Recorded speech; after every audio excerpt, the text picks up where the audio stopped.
Chalo, good morning everybody. Myself Rishi Raj and today I'll start Modern India classes. So when we study history, it has been divided into three parts: ancient, medieval and modern.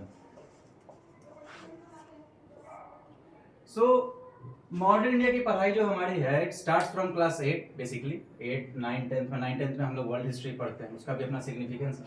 तो बहुत सबसे पहली बात कि I am arts teacher, I teach arts as well as science, logic and maths everything. So before starting this पहला दिमाग में सवाल यही आता है कि यार पढ़ के फायदा क्या है। मतलब लोगों को आर्ट्स से एक अलग नफरत है कि भाई पढ़ा आर्ट्स पढ़ के क्या फायदा है। I am studying history, what is its importance. I am studying English या मैं कहानियां पढ़ रहा हूँ तो उसका क्या सिग्निफिकेंस है, क्या इंपॉर्टेंस है। तो ये बात तो क्लियर है कि हम लोग आर्ट्स पढ़ के बिल्डिंग बनाना नहीं सीखते।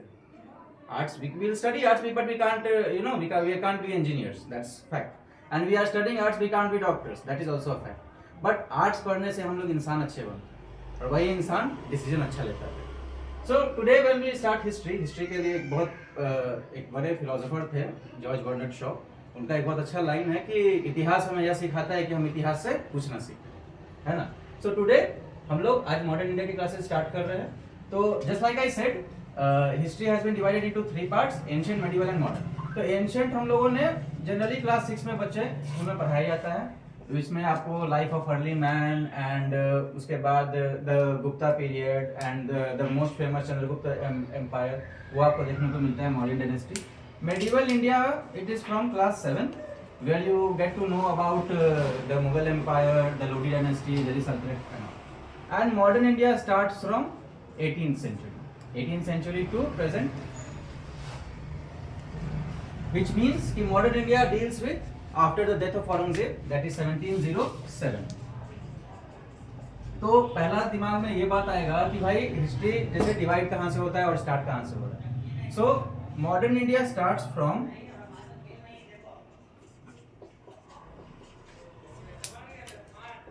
8th to 18th century in Indian history is covered with medieval. Europe में 5th से 15th century तक चलता है, but in Indian modern history 8th to 18th is medieval. After 18th to present modern India का time start होता है। तो modern India में हम लोग क्या क्या पढ़ेंगे? Will start with the advent of Europe. Europeans कैसे आते हैं हमारे देश पे, कैसे एक कंपनी बाद में 200 साल तक हमारे ऊपर रूल करती है, हम लोग को वो जानने को मिलेगा। हाउ वी फॉट बैक, कैसे एक नेशनलिज्म का फीलिंग हमारे अंदर आता है, हम लोग वो पढ़ेंगे। तो it's very dynamic, it's a very interesting subject. Okay, anyways, so हाँ, 18th century to modern India present, ancient, medieval, modern. Pause करो। Okay. So modern India starts from 1707 और after 1707 में क्या होता है? Aurangzeb dies, and with the death of Aurangzeb, modern India begins.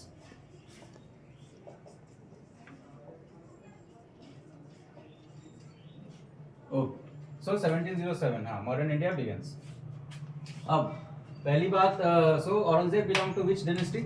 Anybody? Aurangzeb किस dynasty से था, कौन से साम्राज्य से था, याद कीजिए। अरे from Mughal dynasty. Okay, so the last infamous ruler, infamous word इसलिए यूज करेंगे बिकॉज अब से हिस्ट्री पढ़ने का और हिस्ट्री समझने का सबको अपना एक वर्जन होता है। तो जस्ट लाइक अगर औरंगजेब तो फिर भी हमारे हिस्ट्री में काफ़ी पोल्यूटेड है। उसके अलावा अगर हम बात करें for some other rulers, just for example अगर कोई अदर लीडर की बात करें लाइक नेहरू, लाइक गांधी, तो हिस्ट्री पढ़ने का है ना, हर किसी का अपना एक वर्जन। कोई एक सोफिस्टिकेटेड वे में लिखेगा, अगर कोई राइट विंग का दिमाग वाला है तो गोडसे को हीरो बना देगा। कोई अगर सेंट्रिस्ट विंग है जिसने काफ़ी अच्छे से हिस्ट्री पढ़ी है तो उसने गांधी को इंपॉर्टेंस दिया है। So that's how we have study. तो हिस्ट्री पढ़ने से पहले हम लोगों को अपना दिमाग काफ़ी मतलब ये रखना पड़ता है, काफ़ी फिल्टरेट करके रखना पड़ता है। अगर हम किसी भी कैरेक्टर के बारे में ये ओपिनियन बना लें कि लाइक अरे औरंगजेब था, ही वॉज अ स्टॉन्च मुस्लिम, इसके बारे में हम क्या पढ़ें, क्यों जानें, तो ये फिर हमारे लिए मिस्टेक हो जाएगी। बिकॉज हिस्ट्री से हमें एक ही चीज़ करना है, we have to study from all the characters and we have to learn everything, क्योंकि सब में कुछ ना कुछ अच्छा तो होता है। जैसे तो अभी आपने जो बताया कि सबका अपना अपना वर्ड व्यू है, मतलब कि हिस्ट्री अलग अलग लैंग्वेज में लिखा हुआ है। हिस्ट्री अलग लैंग्वेज और अलग वर्जन में लिखा हुआ है। अलग वर्जन का मतलब ये होता है कि जैसे आज let's say there is a WhatsApp university in today's India, तो विच मीन कि कोई सुबह उठता है उसको कुछ कचरा मिल जाता है व्हाट्सएप पे, क्या अरे ऐसा हुआ था, लोग मान भी लेते हैं क्या अरे वही हुआ होगा। इंडियन आदमी क्या है, इमोशनल है, सेंटिमेंटल, तो उसको डीप रिसर्च करने का उसको इतना फुर्सत नहीं है, plus he is not interested as well. कहने का मतलब ये, just for example Russia Ukraine war चल रहा है, there are 59 wars going on in India, in the whole world. तो जब रशिया यूक्रेन चल रहा है, कितने लोगों को पता है कि उसका रियल रीजन क्या है? बहुतों को नहीं पता होगा। लेकिन चाय दुकान पे बहस चल रहा है, यार पुतिनवा बोल रहा था कि मार देंगे, हाँ तो होता है ना, ये पुतिनवा बोल रहा था कि मार देंगे, न्यूक्लियर मार देंगे, तो डिस्कशन का एक टॉपिक बन जाता है, कुछ दिनों के लिए चलता है, फिर खत्म हो जाता है। दैट्स हाउ वी इंडियंस हैं। तो जब हिस्ट्री लिखा जाता है ना, तो उसके लिए इसीलिए कहा गया है कि कोई भी रूलर को आप पढ़िए, कोई भी लीडर को आप पढ़िए, किसी भी पॉलिटिकल पार्टी के बारे में आप पढ़िए, तो आपको काफी ब्लैंक होकर के पढ़ना पड़ेगा, which is very challenging as well, क्योंकि आपकी कोई आइडियोलॉजी होगी, कोई मेरा विचारधारा होगा कि हमको ये आदमी अच्छा लगता है, या ये विचारधारा है मेरा, हम सेंटर टू लेफ्ट हैं, या सेंट्रिस्ट हैं, या सेंटर टू राइट विंग हैं, हम हिंदुत्व में ज़्यादा बिलीव रखते हैं, तो उस तरीके का है। बट जब हम लोग हिस्ट्री पढ़ते हैं तो एक चैलेंज आवर अंडरस्टैंड, ये हमारे मानसिकता पर हमेशा सवाल करते रहते हैं। तो जब भी हम लोग न्यूट्रल होकर के पढ़ेंगे तो हमें कुछ ना कुछ सबसे सीखने को मिलता है, because there is a philosophy that nobody is black or white, everybody is grey. कोई भी इंसान कंप्लीट बुरा नहीं है, कोई भी इंसान कंप्लीट अच्छा नहीं है, ब्लैक एंड व्हाइट कोई नहीं है, हम सभी ग्रे कैरेक्टर्स हैं, सब में कुछ ना कुछ अच्छाई होगी, बुराई होगी, कोई लाइट ग्रे होगा, कोई डार्क ग्रे होगा, वो बात की बात, मतलब हर चीज का पॉजिटिव और नेगेटिव इफेक्ट होता है ऑब्वियसली। ठीक है, तो जब हम लोग जैसे कि अभी कुछ दिन पहले एक फिल्म आई थी छावा, इसमें मैंने औरंगजेब के बारे में देखा था, तो उसमें काफी निगेटिव दिखाया गया, तो उसमें हिस्ट्री को चेंज किया गया। ठीक है, अब हम ये नहीं, as per the perception they are changing they themselves, are changing how they themselves. are going to pretend, and I will not say that it is the responsibility of today's government, because in back also there was a movie called Jodha Akbar. So Jodha Akbar never married to somebody called Jodha Bai, it was his son, right, Jahangir. तो अकबर का कभी शादी नहीं की थी उससे, है ना, लेकिन फिर भी हिस्ट्री को घुमा के थोड़ा सा लोग पब्लिसिटी है they दिखाई are जाता going है। to just depict it so that publicity will हाँ बस it should be sorted out। हाँ, इससे ज्यादा कुछ। ठीक है, तो अब मॉडर्न इंडिया स्टार्ट होता है 1707 से। 1707 में मुगल का सबसे इनफेमस रूलर, उसके बाद भी बहुत सारे रूलर्स रहे, उसके 4-5 रूलर्स रहे, लेकिन वो सभी मतलब फिर उतने पॉपुलर या उतने इनफेमस नहीं हुए। इनफेमस का मतलब होता है कि when you are famous for something bad. एक वर्ड होता है इंग्लिश में फेमस, एक वर्ड होता है इनफेमस।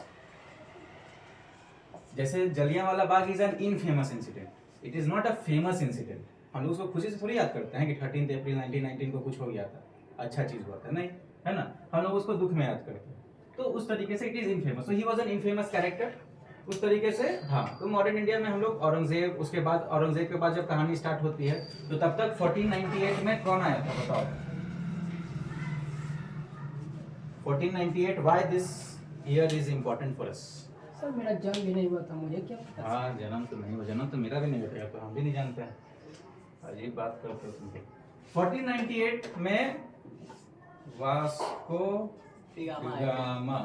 अब however it is related to medieval history, क्योंकि ये 15th सेंचुरी की बात हो रही है, लेकिन इसका कहीं ना कहीं सिग्निफिकेंस हम लोगों को यहाँ देखने को मिलेगा, इसीलिए हम वास्को डी गामा पुर्तगाल से थे ना, पोर्टुगल, हाँ, पोर्तुगल। वहाँ से अपने फेमस CR7 भी है, क्रिस्टियानो रोनाल्डो, अगर आपको फुटबॉल में इंटरेस्ट, स्पोर्ट्स में इंटरेस्ट रहा हो तो वास्को डी गामा केम इन 1488 इन कैलिकट। ठीक है, तो उसके बाद फिर डच आए थे ना। हाँ, डच, उसके बाद French and Britishers were the last. Europe मतलब ब्रिटिशर्स लास्ट में आए थे और सबसे ज्यादा लंबा समय तक वही रुके थे। उन्होंने हाँ, रूल किया। तो उसके पीछे का रीजन क्या है ना, देखो उसके पीछे का कहानी भी जान लो थोड़ा सा। अच्छा किए एक पॉइंटर दे दिए, तो इससे हम कॉन्वर्सेशन को और आगे ले जाएंगे।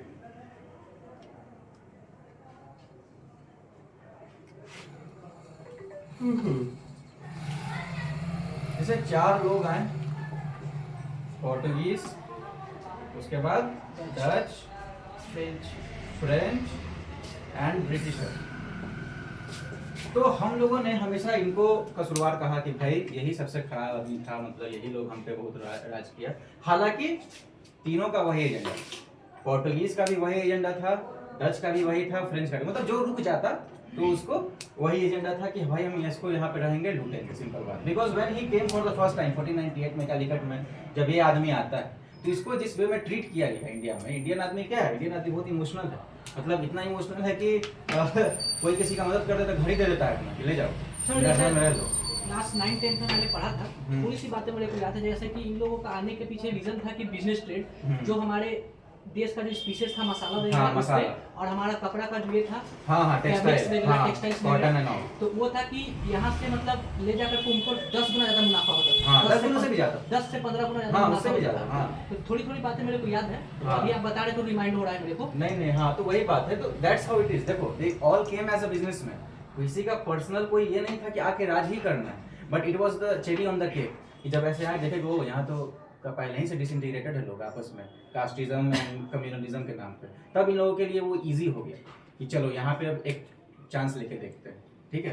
तो यही तो होता है, जैसे 1757 one of the very famous date for modern India, 1757 the battle of Plassey.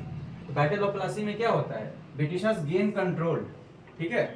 और जब ब्रिटिशर्स ने गेन कंट्रोल किया तो उस वक्त बंगाल में, Plassey is a place in Bengal, Bengal में एक किनारे पे पड़ता है, डिस्ट्रिक्ट है। तो उस वक्त उसका जो था सिराजुद्दौला, सिराजुद्दौला उसको हराया गया। और उसको हराया कौन, ये लोग नहीं हराए, ब्रिटिशर्स नहीं हराए, उसको अपना ही, उसका जो अपना नोबल था, जो अपना मिनिस्टर था मीर कासिम, वही दगाबाज निकला। और जब मीर कासिम को यहाँ पे गद्दी पर बैठने का इतना शौक था कि he killed his own king, ठीक है, Sirajuddaula. So he killed his own king Sirajuddaula, इसने इसको मरवा दिया, धोखाधड़ी किया, and later on he became king. तो ब्रिटिशर्स ने, अब ये इतना खुश हुआ ब्रिटिशर्स से कि इसने काफ़ी सारे चीज़, मतलब लाइक लेट्स से कि 30-40 करोड़ रुपए उस टाइम पे, उसके बाद फिर ट्रेड का जितना राइट्स था, मतलब बंगाल बंगाल का कि उनका ईस्ट इंडिया कंपनी पोरबंदर में या कहीं पे बंद पड़ा था, हाँ। मतलब वहाँ पे उनको रिस्ट्रिक्शन कर दिया गया था, शायद मेरे हिसाब से, शायद मैं गलत हाँ, बोल रहा हूँ। हाँ, हाँ। तो वहाँ पे उनको ट्रेड करने के लिए मतलब अनुमति दे दी गई। हाँ, तो ट्रेड बंगाल में, बंगाल का लड़ाई शुरू से क्यों है, क्योंकि बंगाल का रास्ता खोलता है बे ऑफ बंगाल का। अच्छा। तो उससे आप कनेक्ट हो सकते हैं, पूरा वेस्टर्न साइड, पूरा ईस्टर्न साइड, सॉरी वेस्टर्न नहीं, पूरा ईस्टर्न साइड का जो रास्ता खुलेगा वो बे ऑफ बंगाल के साइड से खुलता है। तो इसीलिए बंगाल का लड़ाई शुरू से रहा है, बंगाल एंड दिल्ली दो जगह पे, दोनों का अपना अपना सिग्निफिकेंस है। हम लोग आगे के क्लास में देखेंगे कि दिल्ली में इतना इंपॉर्टेंट वॉर क्यों होता है। 3 बैटल्स हुए पानीपत के, 1526, 1556 and 1761। 3 battles of Panipat held in Panipat. तो वो वही उसी जगह पे क्यों, सच इंपॉर्टेंट बैटल्स है पानीपत पे ही क्यों, चाहे बंगाल के लेकर कितना लड़ाई क्यों। तो ये सबका अपना अपना एक इंपॉर्टेंस है। और पहला जो रीजन है वो यही था कि बिजनेस। तो जब ये आदमी बनता है तो इसने इसके काफी सारे डिमांड पूरे किए। मतलब अगर एस्टिमेट लगाया जाए तो 50-60 करोड़ का, मतलब अगर उस पूरे को ट्रेड का राइट्स जोड़ लो, कॉटन जोड़ लो, सब स्पाइसेस जोड़ लो, तो 50-60 crore rupees at that time, है ना। तो उस टाइम पे इसने इसको प्रॉफिट करवाया। तो ब्रिटिशर्स को समझ में आ गया कि इंडियन आदमी इमोशनल है, बस थोड़ा सा मदद करेंगे तो घर भी अपना दे देगा। तो फिर they started acting like that. ये तो 1757 तो एक क्लाइमैक्स था, मतलब उसके बाद तो इनका कंट्रोल काफी हद तक बन चुका, काफी हद तक। फिर they never needed anybody, any one of this, because उनके बाद ये खुद रूल करने के लिए एलिजिबल हो गए। ओके, एनीवेज, तो हाँ, व्हेनेवर वी स्टडी हिस्ट्री, तो 1498 में पोर्टुगल्स में आते हैं and Vasco da Gama, and it all triggered a chain of events. हाँ, so what I was saying कि पोर्टुगीज आए, डच आए, फ्रेंच आए, ब्रिटिशर्स आए, coming to my original topic, लेकिन चारों में सर्वाइव बस ये किया। तो इसके पीछे का रीजन क्या? अब एक एक करके अगर कहानी जानना चाहो तो फ्रेंच को कैसे एलिमिनेट किया, पोर्टुगीज को कैसे एलिमिनेट किया, डच को कैसे एलिमिनेट किया। तो डच से सबसे पहले, डच को ज्यादा मतलब नहीं था कंट्रोल करने से। डच का सिंपल था कि हमको थोड़ा सा एरिया दे दो, हमको बिजनेस करना है, हम अपना निकल गए, तो कोई दिक्कत नहीं। सेटलमेंट 2 जगह पे होता है, या तो ऐसे टेबल के पास बैठ के राउंड टेबल कॉन्फ्रेंस टाइप, या तो बैटल ग्राउंड में। 2 ही जगह पे हो सकता है, या तो यहाँ बात मानो या तो मार खा के मानोगे, 2 में से एक काम, ठीक है। तो डच एलिमिनेट हो गए, डच को दे दिया कि चलो भाई तुम अपने स्पाइसेस थोड़ा बहुत देख लेना, कोई टेंशन नहीं है। पोर्टुगीज तो मुंबई दहेज में मिल गया। पोर्टुगीज प्रिंसेस से किंग चार्ल्स शादी करता है ना, चार्ल्स या जो भी, James, I don't recall the name. तो जो भी था ब्रिटिशर्स का किंग ने पोर्टुगीज की प्रिंसेस से शादी किया। तो शादी किया तो मुंबई मिल गया दहेज में। तो मुंबई मिल गया तो मतलब क्या, अरेबियन सी और पूरा ट्रेडिंग राइट्स। अब उधर शिप चलाने के लिए कोई टेंशन नहीं, किसी को कोई एक्साइज का पैसा नहीं देना है। पोर्टुगीज के प्रिंसेस से शादी किसने किया था? किंग, ब्रिटिशर्स के किंग ने, प्रिंस ने, नाम हम भूल रहे हैं, शायद चार्ल्स है या कोई है, नाम हमको याद नहीं आ रहा है, तो वो उसने किया था, ठीक है। तो उस टाइम में बम्बई पोर्टुगल के पास था। हाँ, पोर्टुगीज, हाँ पोर्टुगीज से कंट्रोल में, ठीक है। तो अब वही तो बात है कि आप ट्रीटी कैसे साइन कीजिएगा, या तो आप लड़ाई करके कीजिए, या तो आप ऐसे समझौता, मैरिज समझौता, हाँ, तो फिर समझौता शादी हो गया तो दे बिकेम अ फैमिली। उसके बाद फिर ये मुंबई दे दिया। मतलब पोर्टुगल पहले इंडिया से बम्बई छीना होगा तब तो उनके पास होगा। See Bombay was never a part of like that कि जैसे एक पोर्ट था ना, वो एक कंसेप्ट नहीं था नेशनलिज्म का कि पूरा देश का है कि एक मैप है कि अगर हम तमिलनाडु में कोई घुस गया तो दिल्ली से लोग अटैक कर देगा या दिल्ली से आर्मी चली जाएगी, ऐसा कुछ तो नहीं था उस वक्त, वो कॉन्सेप्ट ही नहीं था नेशनलिज्म का। सब बटा हुआ था, लाइक मगध अलग, बिहार का मगध अलग कर दो, नॉर्थ अलग कर दो, साउथ अलग कर दो, ऐसे बटा हुआ स्टेट था, सेम नहीं था। ठीक है, तो ये बात। तो ब्रिटिशर्स में हाँ, तो क्या बोलते हैं या मीर कासिम को पोर्टुगीज को शादी हो गया तो कहानी खत्म। रहा बात फ्रेंच, तो फ्रेंच से क्या हुआ, अब ना इससे मसाला पे कोई समझौता हुआ, ना शादी हुआ, तो अब इससे कोई सिंपल ये था नहीं, कोई अग्रीमेंट का कोई टॉपिक बचा नहीं। तो लास्ट ऑप्शन यही था कि बैटल ग्राउंड।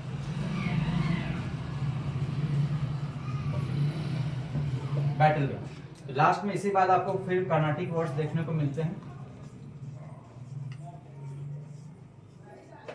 कार्नाटिक वर्ड्स जिसमें फ्रेंच और ब्रिटिशर्स दोनों लड़ाई करते हैं आपस में, एंड ब्रिटिशर्स समहाउ विन। तो उसके पीछे भी बहुत सारा टैक्टिक्स है उनका, लाइक फ्रेंच की आर्मी को हटा देना, उसके कमांडर को रिश्वत दे देना, and we will get to know many more things. Okay, so Britishers, हाँ, कार्नाटिक वर्ड्स इन 3 फेजेस 1746 से स्टार्ट होता है।